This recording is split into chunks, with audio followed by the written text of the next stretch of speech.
الحمد لله نحمده ونستعينه ونستغفره ونؤمن به ونتوكل عليه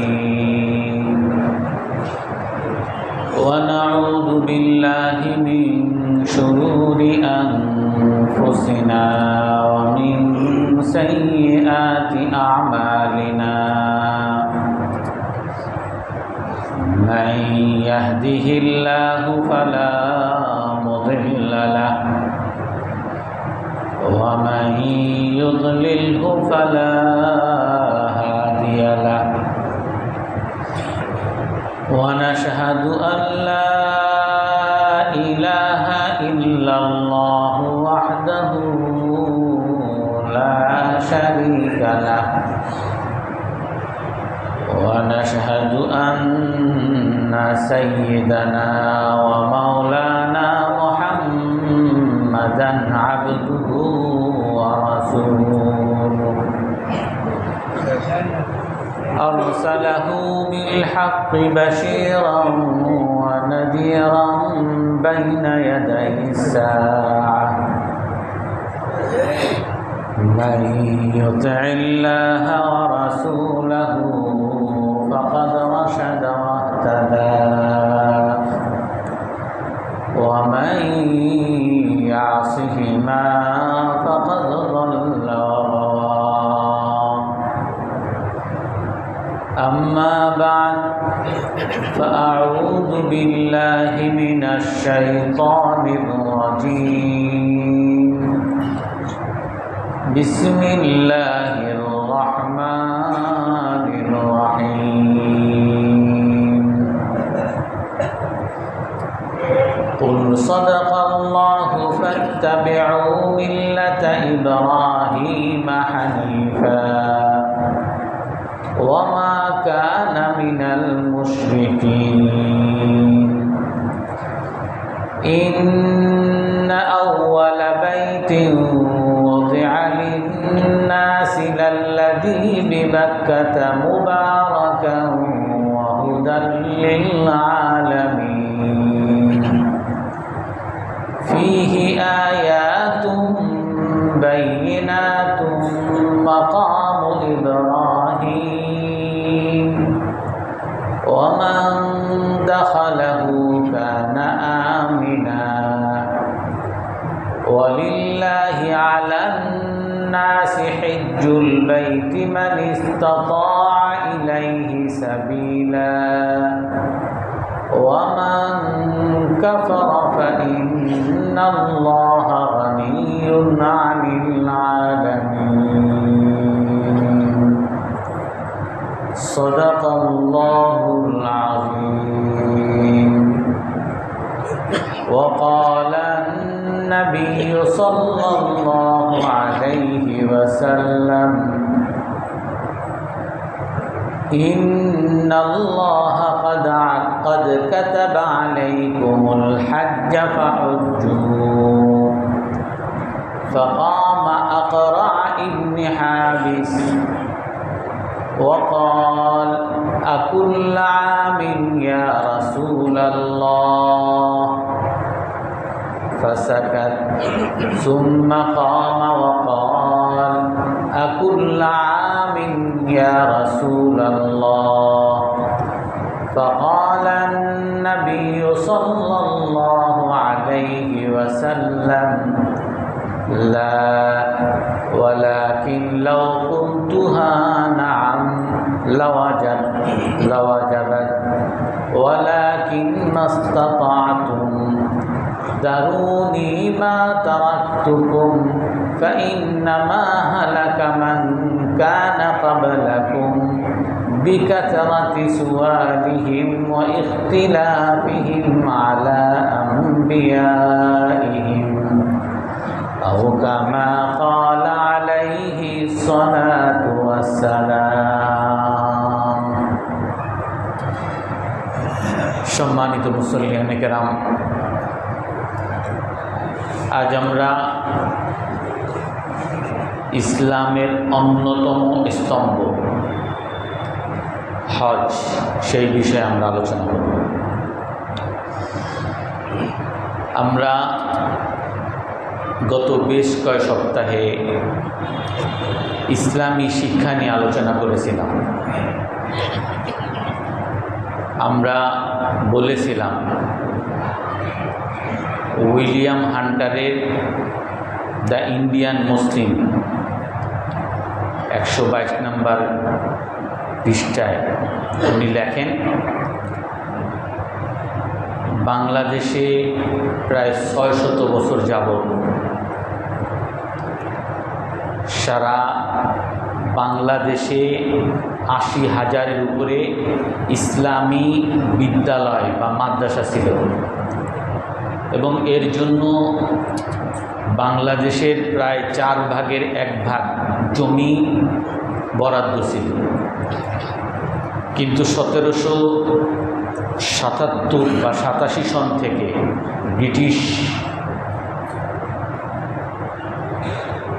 শাসকরা এই সমস্ত মাদ্রাসাগুলোকে বন্ধের চক্রান্ত করে এবং সর্বপ্রথম তারা এই সকল লাখ জমি মসজিদ মাদ্রাসার জন্য যেগুলো বরাদ্দ ছিল এই বরাদ্দ বাতিল করে,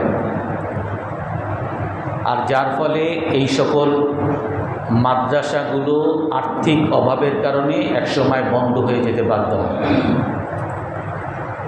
আর যার ফলে 1865 সনে আমরা জানি ইন্ডিয়ার দিল্লির দেওবন্দে একটা মাদ্রাসা প্রতিষ্ঠা হয় দেওবন্দ মাদ্রাসা। আর এই মাদ্রাসা প্রতিষ্ঠা সংক্রান্ত বর্তমান সেই মাদ্রাসার শাইখুল হাদিস এবং জামিয়াত উলামায়ে হিন্দের সভাপতি মাওলানা আরশাদ মাদানী, ওনার একটা ভিডিও ইউটিউবে আছে। উনি বলেন যে ইংল্যান্ডরা এই ভারত উপমহাদেশে ইংরেজি শিক্ষা চালু করে এবং সকল ইসলামিক শিক্ষাগুলো মাদ্রাসাগুলো বন্ধ করে দেয়। তো যার ফলে একটা সময় 1857 পরে বা এর আগ থেকেই দেখা যায় যে যেই সকল শিশুরা মুসলমান ঘরে জন্ম নিচ্ছে, বিশেষ করে ওই সকল শিশু যাদের বাবারা ব্রিটিশদের সাথে যুদ্ধ করে শাহাদত বরণ করছে, যেই সকল পরিবারের লোকরা ব্রিটিশদের সাথে ব্রিটিশদের ঘেরাওয়ের জন্য ব্রিটিশদের তাড়ানোর জন্য তাদের বিরুদ্ধে আন্দোলন করে জিহাদ করে শাহাদত বরণ করেন, এদের শিশুদেরকে শিক্ষা দেওয়ার জন্য কোনো উপায় যখন আর সেই সময় মাদ্রাসা না থাকার কারণে কোনো উপায় যখন ছিল না, এরাই তখন এই সকল ইংল্যান্ড শাসিত স্কুলগুলোতে ইংরেজি স্কুলগুলোতে ভর্তি হয় এবং তারা সেখান থেকেই পড়াশোনা আরম্ভ করা শুরু করে। আর যার ফলে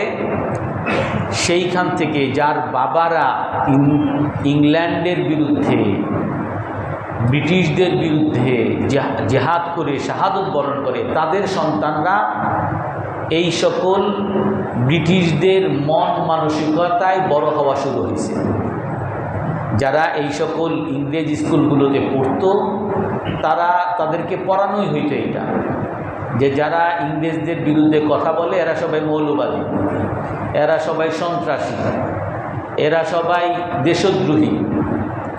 আর যদি কেউ দেশের সেবা করতে চায় ইংল্যান্ডের সেবা করা লাগবে। ব্রিটিশদের যারা সেবা করে, ব্রিটিশদের যারা পূজা করে, এরা হইল দেশপ্রেমী। এইভাবে এই সকল শিশুরাই যখন যাদের বাবারা শহীদ হয়েছে এই ব্রিটিশদের বিরুদ্ধে আন্দোলন করে, তাদের সন্তানরাই যখন তাদের বিরুদ্ধে তাদের যারা শত্রু, দেশের শত্রু, ইসলামের শত্রু, ব্রিটিশদের গোলাম হতে শুরু করছে, সেই সময় তারা আর কোনো উপায় না দেখে তারা নিজেরা বসে এই দেওবন্দ মাদ্রাসা তারা চালু করে। আর এই দেওবন্দ মাদ্রাসার চালুর মূল উদ্দেশ্য হলো যাতে এইখানে ইসলামী শিক্ষা যাতে মানুষকে দেওয়া হয়, মানুষ যাতে ইসলামী শিক্ষাটা পায় এবং মানুষ যাতে তার দেশের প্রতি মায়া তৈরি হয়, এবং ব্রিটিশরা যে ইসলামের ক্ষতি করতেছে, দেশের ক্ষতি করতেছে, দেশকে শোষণ করে, চুরি করে, ডাকাতি করে সমস্ত সম্পদ যে ইন্ডিয়া থেকে লুট করে নিয়ে যাচ্ছে, এইটা যাতে সন্তানরা বুঝতে পারে। আর এই জন্য এই দেওবন্দ মাদ্রাসা প্রতিষ্ঠা হয়। আর এই দেওবন্দ মাদ্রাসা যখন প্রতিষ্ঠা হয় তখন না কোনো লাখারাজ সম্পত্তি আছে, না কোনো সরকারি বরাদ্দ আছে, না সরকারি কোনো সহযোগিতা, বরং সরকার থেকে পূর্ণ বিরোধিতা। তো এই সকল মাদ্রাসাগুলো চলবে কেন? তো তারা নিজেরা বসে ঠিক করছে যে আমি 10 টাকা দিব, আমি 5 টাকা দিব, এইভাবে তারা নিজেরা ওই মাদ্রাসা প্রতিষ্ঠা করে।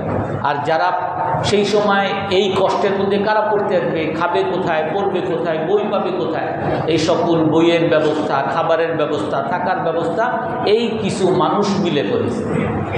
আর এখান থেকেই দেওবন্দ মাদ্রাসার ইতিহাস আমাদের বর্তমানেও বাংলাদেশেও যে আমাদেরও এই যেই মাদ্রাসা ওই দেওবন্দের ধারায়, অর্থাৎ এই যে আপনাদের মতো কিছু মানুষ, কল্যাণকামী কিছু মানুষ, ইসলাম প্রিয় কিছু মানুষ, তারা দান সদকা করে। আর এই দান সদকার মাধ্যমে এই বাচ্চাদের বইয়ের ব্যবস্থা হয়, খাবারের ব্যবস্থা হয়, থাকার ব্যবস্থা হয়, তাদের শিক্ষকদের বেতন ব্যবস্থা হয়। আর এই সকল মাদ্রাসাগুলো সেই সময় 1865 সনে যখন শুরু হয়, তখন এর বিরুদ্ধে এই ব্রিটিশরা দেখে যে আমাদের আবার শত্রু দাঁড়িয়ে যাচ্ছে। আপনারা সবাই জানেন সেই মাদ্রাসার প্রতিষ্ঠাতা মাওলানা কাসেম নানতুবি রহমতুল্লাহ আলাইহি, ওনাকে ধরার জন্য ওনার বিরুদ্ধে মামলা হুলিয়া বহুত দিন থেকে জারি ছিল। ওনাকে আটক করার জন্য অনেকবার এই মাদ্রাসা রেড দেওয়া হয়, তাকে ধরে নিয়ে যাওয়ার জন্য তাকে বিভিন্ন সময় ধরাও হয়, বিভিন্নভাবে তাদের উপরে জুলুম নির্যাতনও করা হয়। কিন্তু তারপরও শুধু ইসলামকে জীবিত রাখার স্বার্থে, ইসলাম যাতে মানুষের মধ্যে কিছুটা হলেও অবশিষ্ট থাকে, মানুষ যাতে নামাজি হয়, মানুষ যাতে রোজাদার, হজ এগুলো পালন করতে পারে, এই জন্য সরকারি কোনো বরাদ্দ ছাড়া, সরকারি কোনো আর্থিক অনুদান ছাড়া এখন পর্যন্ত শুধু এই বাংলাদেশে না, বাংলাদেশ, ইন্ডিয়া, পাকিস্তান, সারা পৃথিবীতে অনেক জায়গায় এই ধারার মাদ্রাসা প্রতিষ্ঠিত এখনো বর্তমানে আছে। আর এই সকল মাদ্রাসাগুলোতে মূলত হলো ইসলামকে অবশিষ্ট রাখা। আপনারা এখনও বাংলাদেশেও যদি আপনি জরিপ চালান, বাংলাদেশে এই কওমি মাদ্রাসা ছাড়া, দেওবন্দি মাদ্রাসা ছাড়া অনেক মাদ্রাসা আছে, কিন্তু আপনারা দেখবেন যে রমজান মাসে যে তারাবি পড়ায় যে সকল হাফেজ সাহেবরা, এই সকল হাফেজ সাহেবরা কোত্থেকে পড়াশোনা করে? এই সরকারি যে আলিয়া মাদ্রাসা আছে বা বিভিন্ন ইসলামিক যে কোনো জায়গায় এই হেফজখানা বা এই ছাত্রদেরকে হাফেজ বানানোর এরকম প্রতিষ্ঠান কোনো জায়গায় নেই। সরকারি কোনো বরাদ্দ তো নাই, কোনো প্রতিষ্ঠান নয়। এই হাফেজ বানানোর প্রতিষ্ঠানগুলো এই সকল কওমি ধারা ভিত্তিক যে সকল মাদ্রাসা এখানেই আছে। এবং এমনিভাবে আপনারা দেখবেন বাংলাদেশি অধিকাংশ ইমাম সাহেবগণ যারা ইমামতি করায় আমাদের নামাজগুলো, আপনাদের নামাজগুলো যাতে সহি হয়, সহিভাবে আল্লাহর কাছে যাতে নামাজগুলো কবুল হয়, ইমাম সাহেবরা, মুয়াজ্জিন সাহেবরা, অধিকাংশ ইমাম সাহেব, মুয়াজ্জিন সাহেব পাবেন এই সকল মাদ্রাসা থেকে পড়ুয়া, এই সকল মাদ্রাসা থেকে তারা শিক্ষা গ্রহণ করেছে। অর্থাৎ মূলত এই সকল মাদ্রাসাগুলোর উদ্দেশ্য হলো ইসলামকে মানুষের মধ্যে জীবিত রাখা, ইসলামকে মানুষের মধ্যে বিদ্যমান রাখা। আর আপনি যদি অন্যভাবে ধরেন, আমাদের বাংলাদেশে এই শিক্ষাকে, ইসলামী শিক্ষার পাশাপাশি আমরা যাতে শিক্ষিত না হতে পারি, আমরা যাতে সবাই মূর্খ থাকি, এই জন্য ইংল্যান্ড সহ ইংল্যান্ডের দালাল হিন্দুরা সকলে মিলে চেষ্টা করেছে যে আমরা যাতে কেউ শিক্ষিত না হই। আপনারা সবাই জানেন আমাদের বাংলাদেশের সর্বপ্রথম university Dhaka university. Dhaka university 1921 সনে প্রতিষ্ঠা লাভ করে। আর এইটার প্রতিষ্ঠার সময় আপনারা সবাই জানেন, ইতিহাস পড়বেন, প্রতিষ্ঠা কোথায় করা হবে, বাংলাদেশে ঢাকায় যে করা হবে, এর বিরোধিতা হিন্দুরা সবাই মিলে কলকাতার রাজধানীর বিরাট একটা মাঠে, আর সেখানে আমরা যার পূজা করি, যাকে বড় শিক্ষাবিদ, আর আমাদের জাতীয় সঙ্গীতের যাকে আমরা সুরকার লেখক আমরা ধরে রবীন্দ্রনাথ ঠাকুর যাকে আমরা পূজা করি, সেই রবীন্দ্রনাথ ঠাকুর সেখানে দাঁড়িয়ে বলেছে যে এই সকল চাষাভূষাদেরকে কেন শিক্ষিত করা লাগবে, তাদের জন্য কেন ইউনিভার্সিটি করা লাগবে, উনি পর্যন্ত বিরোধিতা করছে। এই আমাদের ঢাকা ইউনিভার্সিটি যেটা প্রতিষ্ঠা লাভ করে 1921 সনে, সেইটার বিরোধিতা রবীন্দ্রনাথ পর্যন্ত সমস্ত হিন্দুরা করে, সবাই মিলে করে। আর তারপরেও আমাদের এই যে একে ফজলুল হক, শেরে বাংলা একে ফজলুল হক, এইরকম কিছু ইসলামী কিছু বাংলাদেশি মানুষ যাদের উদ্যোগে বাংলাদেশের মানুষের কাছে শিক্ষাটা বিদ্যমান থাকে, শিক্ষাটা প্রচার লাভ করে। আর আপনি এই ঢাকা ইউনিভার্সিটির কথাও দেখবেন, এই ঢাকা ইউনিভার্সিটি যে প্রতিষ্ঠা হয়েছে, সরকারের কি বরাদ্দ আছে? সরকারের কোনো বরাদ্দ এখানে নাই।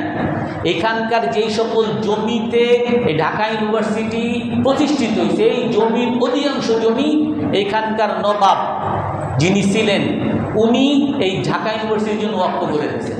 এবং এখনও আপনারা ঢাকা ইউনিভার্সিটি বেশ কিছু হল আছে, ছাত্রদের আবাসিক হল আছে, এগুলো হলো ওই নবাবদের বাড়ি, এগুলোকে দিয়ে দেওয়া হয়েছে ছাত্রদের জন্য। ফজলুল হক হল, বিভিন্ন হল আছে, এগুলো নবাবদের বাড়ি দিয়ে দেওয়া হয়েছে। এবং ঢাকা ইউনিভার্সিটির যতগুলো জমি, অধিকাংশ জমি এই নবাবদের বরাদ্দকৃত, নবাবদের ওয়াকফকৃত। অর্থাৎ এই বাংলাদেশ সহ আমরা মুসলমানরা যাতে শিক্ষা লাভ না করতে পারি, এই জন্য ইংল্যান্ড যেরকম, ব্রিটিশরা যেমন তারা আমাদেরকে প্রকৃত শত্রু ধারণ করে আমাদের বিরোধিতা যেমন করছে, এই ইন্ডিয়ার হিন্দুরা পর্যন্ত আমাদের বিরোধিতা করছে। কিন্তু আমাদের দুঃখ সেখানেও না, তারা তো শত্রু করবেই আমাদের বিরোধিতা, কিন্তু আমাদের দুঃখ হলো এখানে বাংলাদেশ যখন 1947 সনে আলাদা হয়, মুসলমান রাষ্ট্র হয়, এবং 1971 সনে বাংলাদেশ যখন স্বাধীন হয়, তারপরেও এই শিক্ষার প্রতি যারা মুসলমান শাসক তারা কতটুকু অবদান রাখছে, বিশেষ করে ইসলামী শিক্ষার প্রতি কতটুকু অবদান রাখছে। আজও আপনারা আমাদের যে স্কুলে যে সিলেবাস আছে, এই সিলেবাস পড়ে একজন মানুষ সঠিকভাবে নামাজ পড়তে পারবে এই কথা কেউ বলতে পারবে না। এই শিক্ষাই দেওয়া হয় না যে আপনি একটা সূরা সহি করে স্কুলে পড়ছেন, আপনি এই কওমি মাদ্রাসা বা মক্তবের ধারে কাছে যান নাই, আপনি স্কুলে পড়েই আপনি মসজিদে এসে নামাজটা সহিভাবে পড়বেন, এই সুযোগই নাই। আর কোরআনের তাফসীর তো বহু দূরের কথা, হাদিস তো বহু দূরের কথা, ফিকহ মাসলা মাসাইল এগুলো তো বহু দূরের কথা। এগুলোর কোনো ব্যবস্থাই বর্তমান শিক্ষা ব্যবস্থা এখন পর্যন্ত নাই। এবং এই যে আমাদের বর্তমান শিক্ষা ব্যবস্থা, এই বর্তমান শিক্ষা ব্যবস্থায়ও আপনারা দেখবেন কতটা অবহেলিত আমাদের শিক্ষা ব্যবস্থাগুলো। আমাদের সমস্ত উচ্চ শিক্ষা প্রতিষ্ঠানগুলোতে তথাকথিত ছাত্র রাজনীতির নামে পড়াশোনা সব বন্ধ। আমরা যখন পড়তাম ইউনিভার্সিটি তখনই দেখতাম এর যারা একেবারে থার্ড ক্লাস ছাত্র, এরা রাজনীতিক, এরা বড় বড় নেতা। অথচ সারা পৃথিবীতে যান, কোথাও আপনি ছাত্র রাজনীতি, আমাদের দেশের মতো ছাত্র রাজনীতি কোথাও পাবেন না, কোনো ইউনিভার্সিটিতে আপনি পাবেন না। আর আমাদের দেশে ছাত্র রাজনীতি যারা করে তারাই হলো সবচেয়ে বড় নেতা, তারাই হলো সবচেয়ে বড় ব্যক্তি, তারাই তাদের জন্য সব জায়গায় কোটা বরাদ্দ, তারা সব জায়গায় ভালো চাকরি পাবে, তাদের সুপারিশে সব জায়গায় মানুষ চাকরি পাবে। অথচ আপনি এখন পর্যন্ত দেখবেন আমাদের যত বড় বড় অবকাঠামো দিয়েছে, পদ্মা সেতু বলেন আর মেট্রো রেল বলেন আর ওই এলিভেটেড এক্সপ্রেস হাইওয়ে বলেন, এই সকল যারা বিশেষজ্ঞ, যেই সকল ইঞ্জিনিয়াররা কাজ করেছে বা ইঞ্জিনিয়ারদের সহযোগী হিসাবে যারা কাজ করেছে, আমাদের কোনো বাংলাদেশি কোনো ইঞ্জিনিয়ারকে খুঁজে পাবেন না। আপনি এখন সারা পৃথিবীতে কি করে, বিশেষজ্ঞ নাই, বিদেশ থেকে একজন বিশেষজ্ঞ আসছে, নিজের দেশের শিক্ষিতদেরকে ওই বিশেষজ্ঞের সাথে লাগায়, যাতে ওই বিশেষজ্ঞ চলে গেলে নিজের দেশের লোকই যাতে সেই সকল কাজগুলো করতে পারে। কিন্তু আপনি আমাদের দেশের লোক দ্বারা এখন বলেন যে তোমরা পদ্মা সেতু করো, এখন বলেন যে তোমরা রূপপুর পারমাণবিক করো, বা রূপপুর পারমাণবিক শুধু রক্ষণাবেক্ষণ করো, দেখাশোনা করো। এখন বলেন যে তুমি না এই মেট্রো রেল আরও তো কয়েকটা হবে, এগুলো তোমরা করো। একটা বাংলাদেশি একটা শিক্ষিত খুঁজে পাবেন না যারা এগুলো করতে পারে। আর আমাদের তো কত খনি তো আছেই, এই সকল খনিগুলো বিদেশি কোম্পানিকে দিয়ে আমরা ফকির। আমাদের এই শিক্ষিত মানুষ একজন মানুষকে খুঁজে পাবেন না যারা এই খনি সম্পর্কে অভিজ্ঞ, যারা খনির কাজ নিজের দেশের কাজ নিজেই করতে পারে। অর্থাৎ আমাদের দেশের শিক্ষা ব্যবস্থা এতটা অবহেলিত, কিন্তু আমরা নিজেরাও সচেতন না, আর আমাদের সরকার তো আমরা সচেতন না হলে কোত্থেকে সচেতন হবে? কারণ আমরা ভোট দেই তাদেরকে, আমরা যা চাই তাই তারা করবে। আমরা চাই পূজা, তারা পূজা দিবে। আমরা চাই বৈশাখী, আমরা চাই নাচ গান, তারাও নাচ গান দিবে। আর আমরা যদি শিক্ষা চাইতাম, আমাদের সরকারগুলো আমাদেরকে শিক্ষা দিত। আপনি এখনো জানবেন বর্তমানেও রাস্তাঘাটে নিজের অধিকারের জন্য, নিজের বেতনের জন্য শিক্ষিত সমাজ, শিক্ষক সমিতি, শিক্ষক সমাজ রাস্তাঘাটে তারা প্রায় মিছিল করে, প্রায় বিভিন্ন অবরোধ। আর এগুলো তো বললাম সাধারণ শিক্ষা, স্কুল কলেজ ইউনিভার্সিটি শিক্ষার কথা বললাম। আর মাদ্রাসার শিক্ষা, এই যে কওমি মাদ্রাসা শিক্ষা, এরা তো বৈষম্যের শিকার। কি বলবো, বৈষম্যের নিচে যদি কোনো কথা থাকে সেটা সেগুলোর শিকার। এখন ইন্টারনেটে একটা লেখা সব জায়গায় ঘুরে যে কারা সবচেয়ে উচ্চ দরিদ্র, কারা কম দরিদ্র, কারা মধ্যবিত্ত, কারা উচ্চ মধ্যবিত্ত, এরকম একটা ফেসবুকে একটা ঘুরতেছে অনেক দিন থেকে। তার মধ্যে সেই কাগজের মধ্যে আছে যার মাসিক আয় 15,000 টাকার নিচে, সে হলো উচ্চ দরিদ্র সম্পন্ন, সে হলো সবচেয়ে বেশি ফকির। বাংলা ভাষায় সবচেয়ে বেশি ফকির বা ভিক্ষুক যদি কেউ থাকে, সে হলো 15,000, যার আয় মাসিক আয় 15,000-এর নিচে। আর আমি নিজে বলি, আমাদের কওমি মাদ্রাসার শিক্ষকদের গড় শিক্ষকদের আয় দেখবেন সবাই 15,000 টাকার নিচে, মানে তারা একেবারে রাস্তার ফকির। এই হলো আমাদের বৈষম্য। শুধু এতটুকু বৈষম্য না, যারা এই সকল মাদ্রাসা থেকে পড়াশোনা করে তারাও তো পড়াশোনা করে। অনেকে দিছে, ঠিক আছে, মাস্টার সার্টিফিকেট দিছে, কিন্তু মাস্টার সার্টিফিকেট এটা শুধু ওই সংসদ পর্যন্ত অথবা প্রধানমন্ত্রীর ঘোষণা পর্যন্ত। এই সার্টিফিকেট নিয়ে আমার চোখের সামনে দেখা অনেক ছাত্র এই সার্টিফিকেট নিয়ে আরব বিশ্বে গেছে যে আমি ভর্তি হব বা আমি একটা কোর্স করব, এটা স্বীকৃতিই নাই। যেটা স্বীকৃতি আমার কাছে স্বীকৃত তখনই হবে যখন তুমি তোমার পররাষ্ট্র মন্ত্রণালয় থেকে তুমি এটার অ্যাটাস্টেড করে নিয়ে আসবা। পররাষ্ট্র মন্ত্রণালয় কাছে যে এটা কেমনে করব, কি করব, তারা অ্যাটাস্ট করবে না। করো আগে ইসে যাও, মন্ত্রণালয়ে যাও, অমুক যাও, তমুক যাও, অ্যাটাস্টেড কেউ করে না। তো যার ফলে ওইখানকার লোকরা, যা আমি নিজে তো দেখেছি, মিশর আল আজহার ইউনিভার্সিটিতে ছেলেপেলেরা সরাসরি মাস্টার্সে ভর্তি হইতে পারতেছে, মাস্টার্সে ভালো ভালো রেজাল্ট করতে পারতেছে, কিন্তু তাদেরকে এই সার্টিফিকেট দিয়ে তারা ভর্তি হইতে পারতেছে না, কারণ সরকারি স্বীকৃতি নাই, বা যেই নিয়ম মাফিক স্বীকৃতি, অ্যাটাস্টেশন যেভাবে লাগে সেটা নাই। তো যার ফলে তারা ওখানে আলাদা কোর্স করে নিজের যোগ্যতা প্রমাণ করে যে আমি যোগ্য, 1 বছর আলাদা পড়তে হয়, পড়ার পরে তারপরে তাকে গিয়ে মাস্টার্সের সুযোগ দেয়।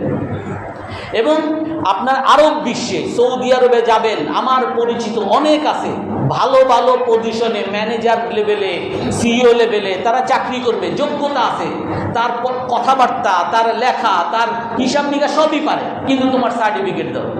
এই সার্টিফিকেট তো স্বীকৃত না, কোনো জায়গায় সরকারি অনুমোদন তো নাই, তো আমি তোমাকে কিভাবে শিক্ষিত মনে করব? তো যার ফলে শুধুমাত্র এই সার্টিফিকেটের কারণে, এই সার্টিফিকেটের সরকারি স্বীকৃতি বা তথাকথিত পররাষ্ট্র মন্ত্রণালয় থেকে অ্যাটাস্টেশন না থাকার কারণে তারা কোনো জায়গায় একটা ভালো জায়গায় চাকরিও করতে পারে না। করে তারপরও তারা যেহেতু যোগ্য, তাদেরকে নিবে, তো তাদেরকে নিতে হবে, এইসব লোক ছাড়া তো কাজ করতে পারবে না। কিন্তু নেয় অর্ধেক বেতনে। আপনারা দেখবেন এখনও আলিয়া মাদ্রাসায় অনেক কিতাব আছে, আলিয়া মাদ্রাসায় যে পড়ানো হয় সেখানেও তো কামিল আছে। কামিলের দাওরা হাদিসের, কামিলের যে বুখারী মুসলিম এই কিতাবগুলো হাদিসের বইগুলো পড়ানো হয়, এইগুলো অনেক কামিল পাশ করা ছাত্র পারে না। তো তারা এই সকল বইগুলো পড়ানোর জন্য এই সকল কওমি মাদ্রাসার কিছু শিক্ষিত মানুষকে তারা নেয়, কারণ এরা পড়াতে পারে, এর যোগ্যতা আছে, কিন্তু তার তো সার্টিফিকেট নেই, কামিল সার্টিফিকেট নেই, দাওরা সার্টিফিকেট আছে। তো সেই জন্য নিতে তো হবে, নিবে, কিন্তু তাকে নিবে এমপিও ভুক্তি দিবে না। তার বেতন যেখানে ওই মুহাদ্দিস পোস্টের বেতন হলো 50,000, আর এই দাওরা হাদিস পাস তাকে নিবে মাত্র 15,000 টাকা দিয়ে। অর্থাৎ এই বৈষম্যের শিকার, বৈষম্য বিরোধী যে আন্দোলন হয়েছে, এই বৈষম্যের শিকার যদি কাউকে বলতে হয় তাহলে এই সকল ইসলামী মাদ্রাসাগুলো, এগুলো হলো সবচেয়ে বড় বৈষম্যের শিকার। এই জন্য আমি সাধারণ মানুষকে, আপনি মুসলমান হিসাবে আমাদের সকলের দায়িত্ব যে আমরা বৈষম্য বিরোধী একটা সমাজ গড়তে চাই, আমরা সবাইকে অধিকার দিতে চাই। আর আমরা আমাদের ইসলামের অধিকার যদি আমরা প্রতিষ্ঠিত না করতে পারি, আমি মুসলমান হিসাবে মানুষের সামনে কেমনে পরিচয় দিব? আমি যার পিছনে নামাজ পড়ি, যে ইমাম সাহেবের পিছনে নামাজ পড়ি, সরকারকে ধন্যবাদ, সরকার ইমাম সাহেব মুয়াজ্জিন সাহেব তাদেরকে ভাতা দিবে ঘোষণা দিয়েছে। আপনি এই সকল ইমাম সাহেব মুয়াজ্জিন সাহেবরা যেই সকল মাদ্রাসা থেকে তারা বের হইতেছে, এই সকল মাদ্রাসাগুলোর খবর নেন। এরা এই সার্টিফিকেটের অভাবের কারণে বৈষম্যের যে শিকার হচ্ছে। এমনকি আমার পরিচিত ইসলামিক ফাউন্ডেশনে অনেক চাকরি আছে যেগুলো অন্য মানুষ খুঁজে পায় না, এই সকল মানুষ গেছে, কিন্তু তাকে নিচে ঠিকই নিবে, কিন্তু তার যেহেতু সার্টিফিকেট নাই এই কারণে তাকে অ্যাডহক ভিত্তিতে, অর্থাৎ অন্যকে যদি যেখানে 40,000 টাকা বেতন দিত তাকে 10,000 টাকা দিয়ে নিছে। অর্থাৎ এই সকল যে বৈষম্যের শিকার, অর্থাৎ এই মাদ্রাসাগুলো যদি পড়াশোনাই করে থাকে, যদি সারা পৃথিবীতে তারা যদি শিক্ষিত হিসাবে স্বীকৃতই হয়ে থাকে, তাহলে আপনার দেশে আপনি কেন তাকে স্বীকৃতি দিবেন না? কেন আপনি তাকে স্বীকৃতি, যথাযথ স্বীকৃতি আপনি কেন দিবেন না? যেই স্বীকৃতির দ্বারা সে কমপক্ষে এক জায়গায় উপস্থাপন করতে পারে যে আমি একজন শিক্ষিত, আমাকে আপনি নিতে পারেন, আমাকে যেমন আপনি পরীক্ষা দিয়ে আমাকে শিক্ষিত মনে করতেছেন, এমনিভাবে আমার কাগজও আছে। তো এই যুগে এসেও আমাদের কমপক্ষে সকলের মধ্যে এই চেতনা আমাদেরকে লালন করতে হবে, ধারণ করতে হবে, যার যেখানে ক্ষমতা আছে এইভাবে এই চেষ্টাটা করতে হবে যে আমরা ইসলামকে যদি প্রতিষ্ঠিত করতে চাই, এই দেওবন্দি মাদ্রাসা ইসলাম বিরোধী, ইসলামের শত্রু, ব্রিটিশ শাসনের বিরুদ্ধে যেমন জিহাদ করেছে, ইন্ডিয়ার হিন্দু জমিদারদের বিরুদ্ধে যেমন জিহাদ করেছে, আর তারপরও তারা না খেয়ে এই ইসলামকে মানুষের মাঝে বিদ্যমান রাখার জন্য সেই 200 বছর থেকে চেষ্টা করে যাচ্ছে। আমাদের এত চেষ্টা তো দরকার নাই, স্বাভাবিক আমরা একটা আওয়াজ তোলা যে তারাও যদি শিক্ষিত হয়, কেন আমরা তাদেরকে শিক্ষিত বলবো না? তারা যদি আপনার দেশের নাগরিকই হয়, কেন আপনি তাদের অধিকার রক্ষা করবেন না? এতটুকু আমরা কি বলতে পারি না? ইনশাআল্লাহ আল্লাহ তাআলা আমাদেরকে তৌফিক দান করেন। আজ আমরা যে বিষয়টা আলোচনা করব সেটা হলো হজ। এই হজ এমন একটা বিষয়, আল্লাহ তাআলা কোরআনে কারীমের মধ্যে বলেন, কুল সাদাকাল্লাহু ফাত্তাবিউ মিল্লাতা ইব্রাহিমা হানিফা ওয়া মা কানা মিনাল মুশরিকিন ইন্না আউওয়ালা বাইতিন উযিআ লিন-নাসি লাল্লাযী বিবাক্কাতা মুবারাকান ওয়া হুদাল লিল আলামিন ফীহি আয়াতুম বায়্যিনাতুম মাকামু ইব্রাহিম ওয়া মান দাখালাহু কানা আমিনা ওয়ালিল্লাহি আলান নাসি হিজ্জুল বাইতি মান ইসতাতাআ ইলাইহি সাবিলা ওয়া মান কাফারা ফাইন্নাল্লাহা গানিয়্যুন আনিল আলামিন। আল্লাহ তাআলা এই আয়াতগুলোর মধ্যে, আয়াতের সর্বশেষ অংশে আল্লাহ তাআলা কি বলেন, ওয়ালিল্লাহি আলান নাসি হিজ্জুল বাইত, সকল মানুষের জন্য, আল্লাহ তাআলা বলেন সকল মানুষের জন্য কর্তব্য আল্লাহর জন্য আল্লাহর ঘরের হজ করা, সকল মানুষের জন্য কর্তব্য। ওয়ালিল্লাহি আলান নাসি হিজ্জুল বাইতি মান ইসতাতা ইলাইহি সাবিলা, সকল মানুষের জন্য কর্তব্য আল্লাহর ঘরের হজ করা যারা আল্লাহর ঘরে যাওয়ার সামর্থ্য রাখে। অর্থাৎ আল্লাহর ঘরে যাওয়ার যাদের সামর্থ্য আছে তাদের জন্য হজ করা ফরজ, সকল মানুষের জন্য ফরজ। বলতে পারেন ইহুদি খ্রিস্টান তাদের জন্য ফরজ, কেন আল্লাহ তাআলা বললেন সকল মানুষের জন্য? ওয়ামান কাফারা ফা ইন্নাল্লাহা গানিয়্যুন আনিল আলামিন, তাফসীর ইবনে কাসীর, তাফসীর কুরতুবীর মধ্যে আসছে যে ইহুদি খ্রিস্টান তারাও ইব্রাহিম আলাইহিস সালামকে মানে। আপনারা অনেকেই শুনছেন হয়তো অ্যাকর্ড চুক্তি, একটা অ্যাকর্ড চুক্তি বলে, যেটা ইসরায়েল এবং আমেরিকা একটা চুক্তি নামে, অ্যাকর্ড চুক্তি নামে বিশ্বের সামনে আছে, বিশেষ করে আরব বিশ্বের সামনে সবাইকে সেই চুক্তিতে আবদ্ধ করতে চায়। অ্যাকর্ড চুক্তি হলো যারা ইব্রাহিম আলাইহিস সালামের অনুসারী, এই সকল ধর্ম যারা পালন করে ধর্মাবলম্বীদের মধ্যে একটা চুক্তি হওয়া, আপোষ চুক্তি হওয়া, সবাই একে অপরকে সম্মান, এই ধরনের কিছু কিছু ধারা আছে যেগুলো তাদের স্বার্থ, ইসরায়েলের স্বার্থ পূরণ করার উদ্দেশ্য। তো ইহুদি খ্রিস্টান তারাও দাবি করে যে তারা ইব্রাহিম আলাইহিস সালামের অনুসারী। তো আল্লাহ তাআলা এই আয়াতের মধ্যে বলেন সকল মানুষের জন্য বাইতুল্লাহর হজ করা ফরজ। যদি ইহুদি খ্রিস্টান তারাও যদি ইব্রাহিম আলাইহিস সালামকে অনুসরণ করে, তো ইব্রাহিম আলাইহিস সালামই এই বাইতুল্লাহকে নির্মাণ করছেন। এই নির্মাণ নিয়ে ইতিহাস আছে, পরে বলবো। ইব্রাহিম আলাইহিস সালাম নির্মাণ করছেন এবং ইব্রাহিম আলাইহিস সালামই সর্বপ্রথম সকল মানুষকে হজ করার জন্য ডাক দিয়েছেন, ওয়াআযযিম ফিন নাসি বিল হজ। তো ইব্রাহিম আলাইহিস সালামের অনুসারী হিসাবে ইহুদি খ্রিস্টানদের উপরও হজ ফরজ। তো আপনারাও হজ করেন। তো খ্রিস্টানরা, ইহুদি খ্রিস্টানরা তখন কি বলে যে আমরা ইব্রাহিম আলাইহিস সালামকে মানি, ঠিক আছে, কিন্তু সে আমাদেরকে হজ করতে বলেনি। তারা অস্বীকার করে যে এই বাইতুল্লাহ গিয়ে যে হজ করা, এই বিধান ইব্রাহিম আলাইহিস সালামের বিধানে নাই, এটা তারা অস্বীকার করে। আল্লাহ তাআলা পরের আয়াতে বলেন, ওয়ামান কাফারা ফা ইন্নাল্লাহা গানিয়্যুন আনিল আলামিন। আর যারা অস্বীকার করবে, এই হজ করাকে যারা অস্বীকার করবে, আল্লাহ তাআলা সকল সারা পৃথিবীর সকল জগৎ থেকে অমুখাপেক্ষী, কারো কাছে আল্লাহ তাআলা ধার ধারে না, কারো মুখাপেক্ষী না যে আমার বাইতুল্লাহ হজ করতে আসো, না করলে তো আমার ক্ষমতা কমে গেল বা আমার স্লোগান দেনেওয়ালা কমে গেল, এমন বিষয় না। আল্লাহ তাআলা বলেন যারা হজ করাতে অস্বীকার করবে, হজ করতে অস্বীকার করবে, তারা কাফের, তাদের আমার কোনো দরকার নেই। তো এই ইহুদি খ্রিস্টান এইরকম, এইখান থেকে তাফসীর ইবনে কাসীরে দেখবেন, তাফসীর কুরতুবীতে অনেক আলেম ওলামাও লিখছেন এটা। ইহুদি খ্রিস্টান তারা ইব্রাহিম আলাইহিস সালামের অনুসারী দাবি করে, কিন্তু ইব্রাহিম আলাইহিস সালাম যে মানুষের জন্য হজ ফরজ করে গেছেন এইটাকে তারা মানে না। এমনিভাবে আপনি হিন্দু বৌদ্ধ এদেরকেও পাবেন, আপনার সাথে খুব আপোষ হইতে আসবে যে আমরা সবাই ধর্ম যার যার উৎসব সবাই, যে আপনিও আল্লাহরে মানেন, আমরা সৃষ্টিকর্তা মানি। আপনি যে আল্লাহরে মানেন, আমরা সেই সৃষ্টিকর্তারই মানি। তো আপনার আমার মধ্যে কোনো পার্থক্য নাই।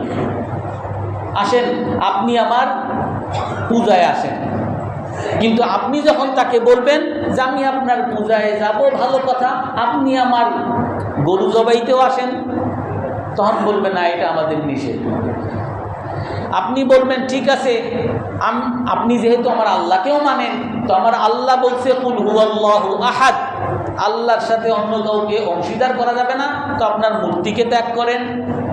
তখন বলবে এটা করা যাবে না, এইটা আমাদের ধর্মে নাই। আল্লাহ তাআলা এটাই বলেন, ইহুদি খ্রিস্টান তারা আল্লাহকে মানে দাবি করে, ইব্রাহিম আলাইহিস সালামকে মানে দাবি করে, কিন্তু যখনই তারা হজকে অস্বীকার করতেছে তারা কাফের, তারা আর তোমাদের বন্ধু নাই, তারা তোমাদের শত্রু। এইখান থেকে ওলামায়ে কেরাম এটাও বলেন যে আমাদের মুসলমানদের মধ্যে অনেক মুসলমান এমন আছে যে আমি আল্লাহকে মানি, আমি রসুলকেও মানি, নামাজকেও মানি, জুম্মাকেও মানি, কিন্তু সুদ ছাড়া লাগবে এইটা সম্ভব না, এইটাকে মানি না। ঘুষ ছাড়া লাগবে এইটা আমি মানি না। আমার বোনের জমির ফেরত দেওয়া লাগবে এইটা আমি মানি না। আজকেও আমাকে এক ভাই বলে গেলেন যে হুজুর আপনি তো অনেক বয়ান করেন, আপনার বয়ানগুলো মসজিদেই থাকে, মসজিদের বাইরেদেরকে বললে সবাই ওনারা রাগ হয়ে যায়, আপনার বয়ান মসজিদে রাখবেন, মসজিদের বাইরে এসব বয়ান কেন আনবেন না। আমার উনি বললেন যে আপনি একটু ভালো করে বললেন যে সবাই মরতে হবে, আর মরার পরে আল্লাহর সামনে সকলকে জবাবদিহির সম্মুখীন হইতে হবে, কেউ আল্লাহর হাত থেকে পার পাবে না। হুজুর কি বললো না, মসজিদে বললো না, বাইরে বললো, আল্লাহ তাআলার যেগুলো আদেশ এইগুলো যদি কেউ লঙ্ঘন করে এই শাস্তি থেকে কেউ পার পাবে না। এই জন্য আল্লাহ তাআলা বলেন, ওয়ালিল্লাহি আলান নাসি হিজ্জুল বাইতি মান ইসতাতা ইলাইহি সাবিলা। আল্লাহ তাআলার জন্য সকল মানুষের উপরে কর্তব্য, ফরজ যে তারা যাতে বাইতুল্লাহর হজ করে। মান ইসতাতা ইলাইহি সাবিলা, যারা এই বাইতুল্লাহ আল্লাহর ঘরে যাওয়ার মতো সামর্থ্য রাখে। এক সাহাবী জিজ্ঞাসা করেন, হে আল্লাহর রাসূল, মাস সাবিল, আল্লাহ তাআলা যে বলছেন যারা যাওয়ার সামর্থ্য অর্থ কি? তো রাসূলুল্লাহ সাল্লাল্লাহু আলাইহি ওয়াসাল্লাম বলেন, আস-সাবিলু হুয়াজ যাদু ওয়ার রাহলা, যে সেটা হলো যে তুমি মক্কায় যাওয়ার মতো ব্যবস্থা, বাহন থাকা, বাহনের সামর্থ্য হওয়া, বাহনের ক্ষমতা রাখা, আর এই মক্কায় যাওয়া আসার যে খরচ, এই খরচের সামর্থ্য তোমার থাকা। বা আমরা বর্তমানে যদি বলি আপনার বিমানের টিকিট, যাওয়া আসার বিমানের টিকিট, আর সেখানে যে প্রায় 40 দিন 50 দিন থাকা লাগে, এই থাকার মতো বা খাওয়া দাওয়ার মতো টাকা পয়সা যদি আপনি মালিক হন, তাহলে আপনার উপরে হজ ফরজ। আমি যদি হজ না করি, বা এইগুলার অনেকেই বিভিন্ন ধরনের সুতা খুঁজতে থাকে, রসুলের যুগেও ফাকামা আকরা ইবনে হাবেস একজন রসুলের সামনে মুসলমান উনি দাঁড়াইছেন, এ আল্লাহ রসুল, আকুল্লা আমিন ইয়া রাসূলুল্লাহ। অনেক মানুষকে দেখবেন, মানুষ কোনো কিছুতে ছাড় পাওয়ার জন্য তারা বেশি বুজুর্গি দেখায়। তো এক ব্যক্তি দাঁড়াইছে রসুলের সামনে, হে আল্লাহ রসুল, আপনি যে বললেন আল্লাহ তাআলা হজ ফরজ করছেন, এই হজ কি প্রতি বছর করা লাগবে? আকুল্লা আমিন ইয়া রাসূলুল্লাহ, এই হজ কি প্রতি বছর ফরজ? রসুল চুপ রয়েছেন, আবার দাঁড়াইছে, আকুল্লা আমিন ইয়া রাসূলুল্লাহ, হে আল্লাহ রসুল, এই যে হজ যে ফরজ বলছেন এটা কি প্রতি বছর ফরজ? রসুল তারপরে চুপ রয়েছে, আবার দাঁড়াইছে, আকুল্লা আমিন ইয়া রাসূলুল্লাহ, আপনি যে বললেন হজ ফরজ এটা কি প্রতি বছর ফরজ? রাসূলুল্লাহ সাল্লাল্লাহু আলাইহি ওয়াসাল্লাম তখন বলেন, লা, প্রতি বছর ফরজ না, কিন্তু ওয়ালাকিন লাউ কুলতুহা নাম, আমি যদি বলতাম হ্যাঁ, লাওয়াজাবাত, তোমাদের উপরে প্রতি বছর হজ ফরজ হয়ে যেত। আপনি বলতে পারেন, হে আল্লাহ রসুল, কেন প্রতি বছর ফরজ না? প্রতি বছর ফরজ করলে, প্রতি বছর হজ করলে তো বেশি সওয়াব, বেশি আল্লাহর নৈকট্য লাভ করলাম, কেন আপনি প্রতি বছর হজ করলেন না? আল্লাহ রসুল কি বলেন, আমি যদি বলতাম হ্যাঁ, তাহলে প্রতি বছরই তোমাদের উপর ফরজ হইত, কিন্তু ওয়ামাস্তাতাতুম, তোমরা পারতে না। প্রতি বছর এরকম 6 লাখ টাকা খরচ করে, শুধু হজের পিছনে খরচ করে 50 দিন 60 দিন শুধু হজের পিছনে সময় দেওয়ার মতো ক্ষমতা তোমরা রাখতে না, তোমরা পারতে না, সব কাফের হয়ে যাইতা। এই জন্য রাসূল সাল্লাল্লাহু আলাইহি ওয়াসাল্লাম কি বলেন, দারুনি মা তারাকতুকুম, আমি যেই বিধান তোমাদেরকে দেই এই বিধানের উপরে তোমরা সন্তুষ্ট থাকো, যা দেই সেটা শুনো। কেন? ফাইন্নামা হালাকা মান কানা ক্বাবলাকুম, তোমাদের পূর্ববর্তী অনেক জাতি ধ্বংসই হয়েছে বিকাসরাতি সুআলিহিম, অধিক মাত্রার প্রশ্নের কারণে, ওয়াখতিলাফিহিম আলা আম্বিয়াইহিম, তাদের নবীদের সাথে বিতর্ক করে ঝগড়া করার কারণে তারা ধ্বংসই হয়েছে শুধুমাত্র বেশি প্রশ্ন করার কারণে। অনেক মানুষ এমন আছে যে হুজুর বেশি প্রশ্ন করা তো নিষেধ, তো ঠিক আছে ভাই, এখন কি হয়েছে? আপনি কোথায় চাকরি করেন? আমি ব্যাংকে চাকরি করি। ভাই আপনি কি, কোন ব্যাংকে? সুদী ব্যাংকে। আপনি যে সুদী ব্যাংক, এইটার মধ্যে ইনকাম করলে এটা কি হালাল না হারাম, এটা কি জিজ্ঞেস করছেন কাউরে? হুজুর বেশি প্রশ্ন করা নিষেধ, কারণ আল্লাহ রাসূল বলছেন বেশি প্রশ্ন করা নিষেধ। তো এই জন্য আল্লাহ তাআলা হজ ফরজ করছেন সকলের উপরে। আর এই হজ ফরজ, এই ফরজ হজ থেকে বাঁচার জন্য বিভিন্ন জন, কেউ বেশি বুজুর্গি দেখাবে, কেউ তর্ক করবে, কেউ প্রশ্ন করবে, কেউ অজুহাত দিবে, মাসলা দিবে, অমুক দিবে, যার ব্যাখ্যা আল্লাহর কাছে দিবে, কেউ আপনাকে কেউ জিজ্ঞাসা করবে না। হযরত ওমর রাদিয়াল্লাহু তাআলা আনহু যখন খলিফা, তখন ওনার বিধান উনি বলে দিয়েছেন, এবং রাসূলের হাদিস এটা, যদি কারো উপরে হজ ফরজ হয় আর সে যদি হজ না করে, সাওয়াউন কানা মাতা ইয়াহুদিয়ান আও নাসরানিয়া, যদি যার উপরে হজ ফরজ হয়েছে আর যে হজ করার সামর্থ্য রাখে, তারপরে যদি হজ না করে, সে মারা যখন যায়, সে কি খ্রিস্টান হয়ে মারা গেল না ইহুদি হয়ে মারা গেল, আমার চিন্তার বিষয় না, আমার প্রশ্ন করার বিষয়। কে বলছেন? রাসূলুল্লাহ সাল্লাল্লাহু আলাইহি ওয়াসাল্লাম। অর্থাৎ কারোর উপরে যদি হজ ফরজ হয় আর সে যদি হজ না করে, তাহলে সে মুসলমান হয়ে মারা গেছে কিনা সন্দেহ আছে। রাসূল বলছেন যে আমি জানি না সে কি ইহুদি হয়ে মারা গেছে না খ্রিস্টান হয়ে মারা গেছে। আমিরুল মুমিনিন ওমর ইবনে খাত্তাব রাদিয়াল্লাহু আনহু উনি ঘোষণা করছেন, ইন্নী হামামতু আন আবআতা রিজালান ইলা কুল্লি আমসার। তাফসীর ইবনে কাসীরের এই আয়াতের ব্যাখ্যার মধ্যে আছে, ওমর রাদিয়াল্লাহু তাআলা আনহু বলেন যে আমার মনে চায় আমি সারা পৃথিবীর সকল গভর্নরের কাছে চিঠি পাঠাই, কিছু মানুষ পাঠাই, কিছু সৈন্য পাঠাই, আর সৈন্য পাঠিয়ে দেখব মান কানা আলাইহি মান কানা ইনদাহু জাদ্দা ওয়া লাম ইয়াহুজ, যার ক্ষমতা আছে হজ করার, হজ করে নাই। আমি গিয়ে সব জায়গায় সৈন্য পাঠাবো আর সৈন্য পাঠিয়ে দেখব যাদের হজ করার ক্ষমতা আছে হজ করে নাই। আবাস আলাইহিম জিজিয়া, আমি তাদের উপরে জিজিয়া কর আরোপ করে দিব। আমি তাদেরকে অমুসলমান হিসাবে ঘোষণা করব, তাদেরকে অমুসলমান হিসাবে তাদের উপরে কর বরাদ্দ করে দিব। মা হুম বিমুসলিমিন, মা হুম বিমুসলিমিন। হযরত ওমর ইবনে খাত্তাব রাদিয়াল্লাহু তিনবার বলেন যে এই সকল মানুষ যাদের উপর হজ ফরজ হয়েছে তারপর হজ করে না, তারা মুসলমান না, তারা মুসলমান না, তারা মুসলমান না। এই জন্য হজ ফরজ একটা অন্যতম ফরজ, একটা দায়িত্ব, ফরজ একটা কর্তব্য।